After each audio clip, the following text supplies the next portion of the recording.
Bendiciones. Vamos a continuar con la exposición del episodio número 8 del libro de los Hebreos y continuar disertando sobre este mensaje. Continuamos entonces con nuestra presentación. La fe necesaria es en un Dios personal. Vamos a mirar esto. Miren, toda la humanidad, todos nosotros tenemos la necesidad de creer que Dios nos ha hablado por medio de Cristo en la Biblia. Y esto se hace muy evidente, pues cuando miramos, por ejemplo, las experiencias de la vida de cualquier persona o de la misma humanidad. Vamos a hablar un aspecto primero. Muchas personas, muchísimas en el mundo, se confunden en sus decisiones morales debido a que no conocen la Biblia. Dirá usted, ¿cuáles son las decisiones morales?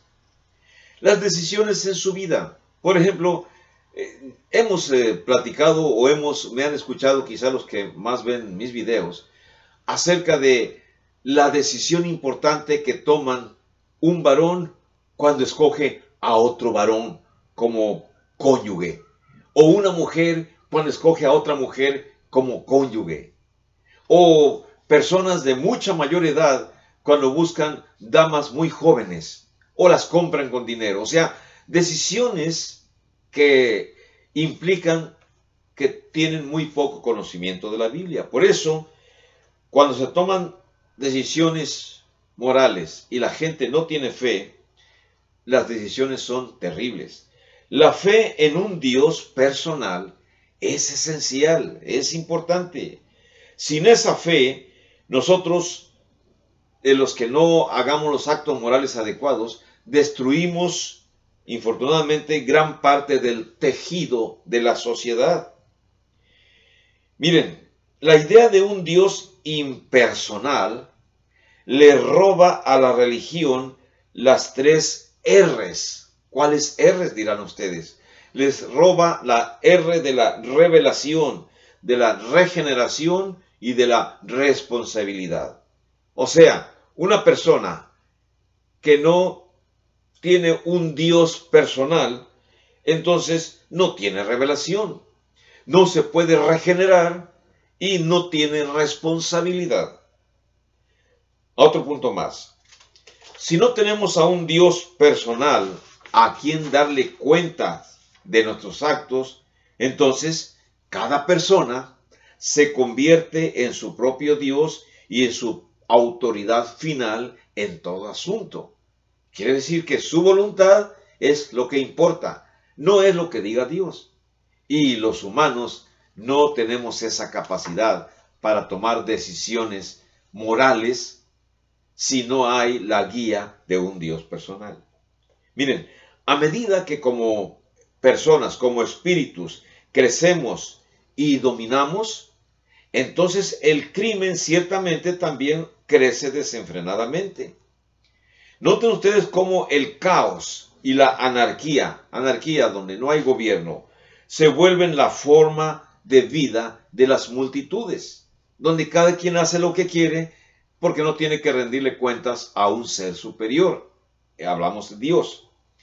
Cuando una nación alcanza el rechazo supremo de Dios, entonces cada hogar se convierte en una fortaleza y todos llevan un arma para su defensa personal. Mire usted las noticias a nuestros alrededores en esta época. Y mire usted las circunstancias en muchísimos países, muchísimas naciones. ¿Cuál es el desenvolvimiento de la sociedad? Una sociedad que no tiene a Dios, ¿cómo está actuando? En el año de 1989, un misionero que se encontraba en Guyana del Sur, en Sudamérica, escuchaba las quejas acerca de robos de pollos a los pobres y a ancianos que no tenían quien los defendiera. Todas las casas tenían alguna clase de cerca alrededor de ellas y las personas adineradas tenían cercas altas de barras metálicas alrededor de sus casas. Para el año 2003, Las condiciones habían empeorado y los misioneros temían regresar. Dios había sido dejado por fuera de las vidas de muchos en ese lugar. Esta circunstancia es igual a lo que pasa incluso en nuestro país. En nuestro país ya hay grandes murallas que impiden que las personas que enseñamos podamos penetrar el corazón de las personas que están en necesidad de conocer de Dios. Y no son murallas físicas, son murallas económicas, son murallas intelectuales, son murallas de arrogancia en las cuales las personas creen que saben todo y que no necesitan conocer más de Dios, infortunadamente. Ahora, ¿cómo se marca la diferencia? ¿Qué es la diferencia? Miren, si bien los profetas antiguos testamentarios fueron vitales, no se comparaban al Hijo de Dios que vino a presentar el nuevo pacto.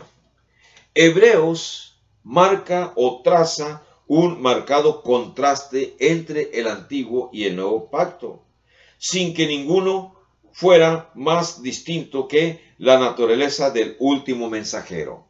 O sea, en ambos periodos, el mensaje de Dios era de salvación, pero los mensajeros eran diferentes.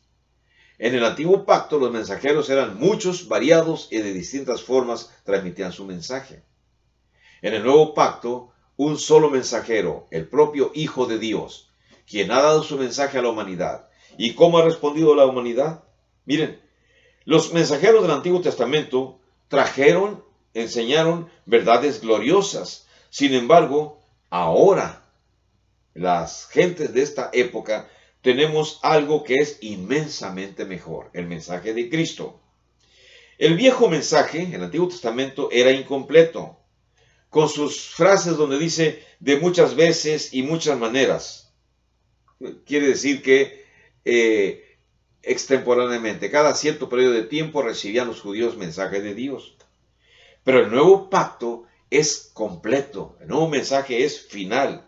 Es esta la fe que ha sido dada una sola vez a los santos, según dice el libro de Judas, verso 3. Esto significa que Dios ya le dio su verdad a sus santos de una vez para siempre. Entiéndase sus santos como los primeros cristianos que en el primer siglo recibieron aquella carta de Judas, donde se les llama a ellos santos. Pero en esta época, incluso la palabra santo se ha tergiversado. Y ahora la sociedad le llama santos a ciertos recuadros, ciertas figuras, ciertas estatuas que rememoran a algunos personajes del pasado y le llaman santos, cuando en realidad santos es el nombre que se le da a cada cristiano que acepta la palabra de Cristo. Algo más, miren, el Hijo era más que un medio por el cual habló el Padre. Él es el medio porque fueron hechos todas las cosas, como también el heredero de todo. Y esa información nos la proporciona inmediatamente el capítulo 1 de Hebreos, versículo 1 y 2. También en Juan, capítulo 1, del 1 al 3, donde se habla que Él es el verbo y que Él hizo el mundo. Imagínense la maravilla de maravillas. El Jesús terrenal que existió, vamos a decir, 2 siglos atrás, es el mismo Hijo de Dios que se dignó venir desde la presencia celestial a la tierra, tomar la figura de un hombre como nosotros, un ser humano como nosotros, mortal como nosotros y al mismo tiempo eterno. Y estuvo y anduvo entre nosotros. Prácticamente Dios nos hizo igual de herederos que su propio Hijo, cuando se nos dice que también nosotros heredaremos juntamente con Él. En Romanos capítulo 8, verso 17 aparece esa frase. ¿Cómo podemos nosotros pasar indiferentemente la vida, dejar pasar la vida indiferentemente por encima de estos gloriosos comentarios que el Nuevo Testamento tiene acerca del Hijo? ¿Seremos capaces de menospreciar totalmente la enseñanza del Hijo solamente por nuestra jactancia de que somos personas cultas y estudiadas, y eso que tú tienes es una religión y te la respeto porque yo respeto la mía, yo respeto la tuya. Y ya con eso ponemos una línea divisoria. Otro punto más, miren. Todo va a ser hecho muy claro en el día del juicio final allá en los cielos. Cuando el significado de la frase que se menciona aquí, que es la imagen misma de su sustancia, en el verso 3 dice, el cual siendo el resplandor de su gloria y la imagen misma de la sustancia, cuando ésta se manifieste, ciertamente nos vamos a gozar más en ello, cuando ya llegue el momento. Pero para prepararnos para ese lugar que se nos tiene preparado, es necesario que nosotros meditemos más, mucho más, los cristianos y la gente del mundo también, que meditemos más en lo sublime de haber tenido a Cristo terrenalmente aquí en el planeta, que desde ahora mismo lo meditemos. Leer estos versículos de Hebreos acerca de Cristo a nosotros nos hace desear y nos hace decir y nos hace cantar, Cristo, te adoramos. Cristo, por el mundo te cantamos y proclamamos tu nombre. Lo que estoy haciendo en estos momentos al enviar estos videos a muchas personas es precisamente proclamar el nombre de Cristo, de una persona imperfecta, porque no somos perfectos, pero un imperfecto que quiere gozar de las bendiciones que el Señor promete, se atreve y se anima a promover a Cristo por el mundo usando este medio. Ahora, ¿cómo se recibe el mensaje de Cristo, del Hijo? Bueno, tenemos aquí algo más. En el mensaje del Evangelio tenemos la verdad más grande de todos los tiempos.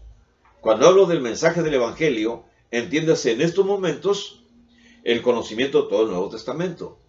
Pero en el Evangelio concretamente es como lo enseño en los videos acerca del plan de salvación. Ahí donde se especifica qué es la síntesis del Evangelio.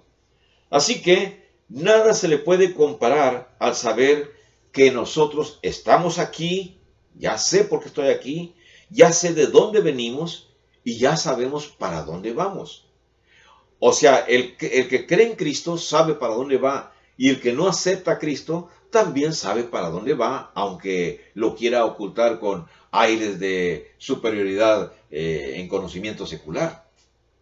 Miren, la Biblia es la única que provee las respuestas de dónde viene usted, qué está haciendo aquí en el mundo y a dónde va usted. Miren, vamos a ver esto. Predicar el mensaje de Cristo es simplemente predicar a Cristo. No podemos nosotros profesar que nos acercamos a Cristo y que nos agarramos de Cristo sin realmente aceptar su doctrina. O sea, yo no puedo decir, soy cristiano y al mismo tiempo rechazar su doctrina. O decir, pertenezco a Cristo, pero al mismo tiempo rechazar su doctrina. Esa es hay una frase, no estoy seguro si está correcta, el omnimorón, o una frase así oximorón, una frase que se contradice en sí misma. Investigue usted qué es oximorón. No recuerdo exactamente ahorita el significado de esa frase, pero esto que está diciendo es un oximorón. O sea, no puedo decir que soy cristiano y al mismo tiempo rechazar su doctrina. No es correcto, no funciona. Creer lo contrario, nosotros, es insensato e inconstante. O sea, pensar yo que puedo ser salvo sin aceptar a Cristo y sin aceptar su doctrina, es incorrecto. Es como cuando decimos de cualquiera de nosotros que morimos, y la frase que tenemos, ya está en las manos de Dios, en las santas manos de Dios. ¿Cómo sabemos si la persona que falleció realmente cumplió con las reglas para estar en la presencia de Dios?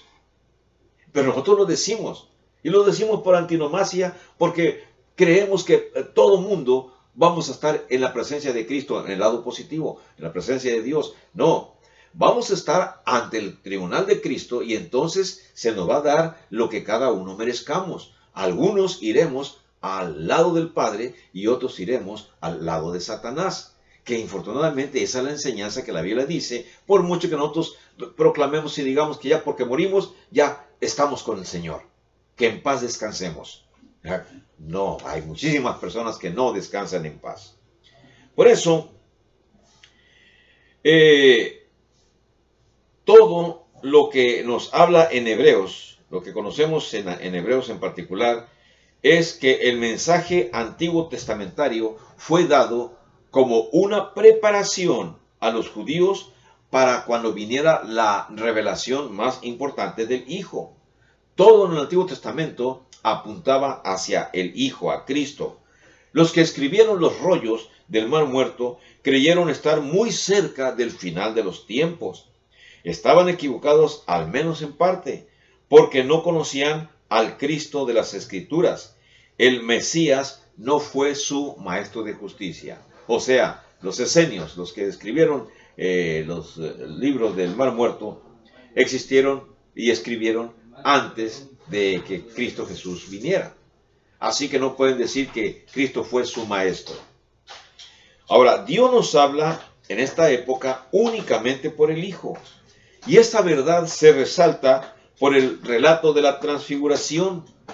Si gusta usted leer en Mateo 17, del 1 al 8, o en Marcos 9, del 2 al 7, o en Lucas 9, del 28 al 36. En esa ocasión de la transfiguración, la voz de Dios anunció y dijo: este es mi Hijo amado, en quien tengo complacencia, a él oíd. En Mateo 17:5 se menciona lo mismo. Hoy debemos escuchar únicamente la palabra de Cristo como nuestra autoridad.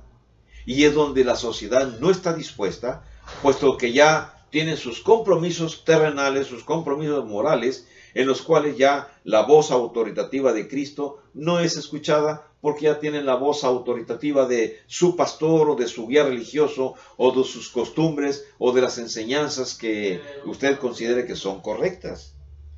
Ahora, otra cosa. Por supuesto que los que reciben el mensaje de los apóstoles están recibiendo a Cristo Jesús, porque el mismo Cristo Jesús lo dijo en Mateo 10:40. No sabríamos nosotros casi nada de Cristo si no fuera por los que Él envió con su mensaje. Inmediatamente después del anuncio de la transfiguración, las Escrituras dicen que Jesús fue hallado solo, en Lucas capítulo 9, verso 36.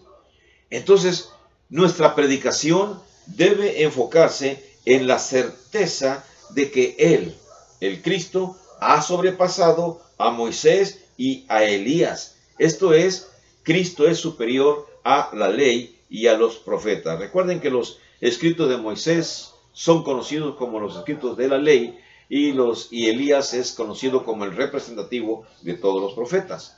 Así que Cristo Jesús es superior a la ley y a los profetas. Cristo Jesús es el único con autoridad en todas las cosas. Todo lo que sabemos de Cristo vino por medio de los autores a los que se les dio autoridad, los apóstoles y sus amanuenses, sus secretarios. De este modo, haber enviado al Hijo de Dios fue la clave para que entendiéramos la historia bíblica. No lo hubiéramos entendido si Jesús no hubiera sido enviado. Punto más. La revelación de Jesús es única. Miren, las dudas que abundan en el mundo hoy acerca de la deidad de Jesús son terribles.